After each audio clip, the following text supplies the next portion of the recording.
Buenas tardes, hoy nos encontramos en el valenciano barrio de Ruzafa, súper consolidado, estuvo de moda mucho tiempo, ahora ya está totalmente consolidado, es un barrio de los mejores de Valencia. Estamos justo al lado de Antiguo Reino, Marqués del Turia, tenemos el mercado de Ruzafa aquí a 2 minutos aquí andando y vamos a una vivienda muy chula en alquiler que no va a dejar indiferente a nadie, así que vamos para allá, hasta ahora. Bueno, pues ya estamos en esta espectacular vivienda. Una auténtica pasada. Bueno, fijaros ya en el tamaño del salón comedor. Súper amplio. Fijaros la altura que tenemos, las molduras originales. El piso está totalmente reformado. Tenemos un pequeño balconcito aquí que sale a la calle, que hasta el suelo del balcón lo han cambiado, han puesto el parquet también. Parquet para agua. Y bueno, vamos a avanzar.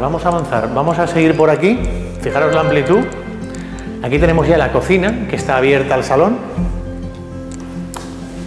Se puede distribuir allí sala, salón, comedor, mil maneras. Se puede hacer mil cosas. Fijaros este cuarto de baño, qué bonito. Mirad, atención al plato de ducha. Importante, el baño tiene ventilación.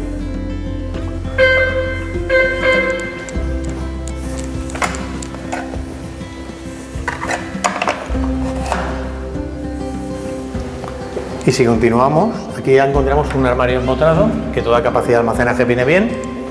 Seguimos, aquí encontraríamos una pedazo de habitación muy grande. Insisto, mirar el techo, luces indirectas. Voy a apagar un momentito. Aquí serían las luces indirectas con las molduras originales y fijaros el tamaño del ventanal, que da un gran patio de manzanas abierto. Por lo tanto, luminosidad, amplitud, etcétera. Hacemos aquí la pequeña L y encontramos un segundo dormitorio individual, también con ventilación, este patio interior.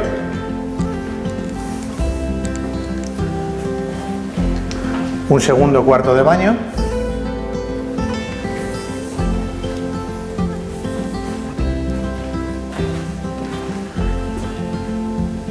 Y aquí tendríamos la tercera habitación. También con salida a este gran patio de manzanas tan luminoso. Son las 6 menos 10 ahora, fijaros la luz por donde está entrando. También le estaba dando a la fachada principal. Entonces recopilamos rápidamente: cuarto de baño, habitación, dos habitaciones, 3 habitaciones, un baño, otro cuarto de baño y salón, cocina abierta. Espectacular de tamaño, una auténtica pasada. Y vamos a terminar como siempre acabamos. Vamos a ver si podemos salir al balcón. Vamos a terminar con el IPZ, inmueble, precio, zona. Como siempre tenemos que conjugar bien el inmueble, el precio y la zona. En este caso estamos en un inmueble de más de 130 metros útiles pisables. Tenemos 3 dormitorios, 2 cuartos de baño, un salón increíble, un balconcito a la calle. Estamos en pleno Ruzafa, o sea, el inmueble es precioso. El precio está súper acorde al metro cuadrado y dada la oferta y demanda que hay, y la zona es inmejorable. Tenemos el centro, estamos en pleno centro, en el ensanche, y dentro del ensanche estamos en Ruzafa, uno de los barrios más cotizados. O sea que aquí conjuga muy bien el inmueble, el precio y la zona. Así que nos vemos al siguiente. ¡Chao!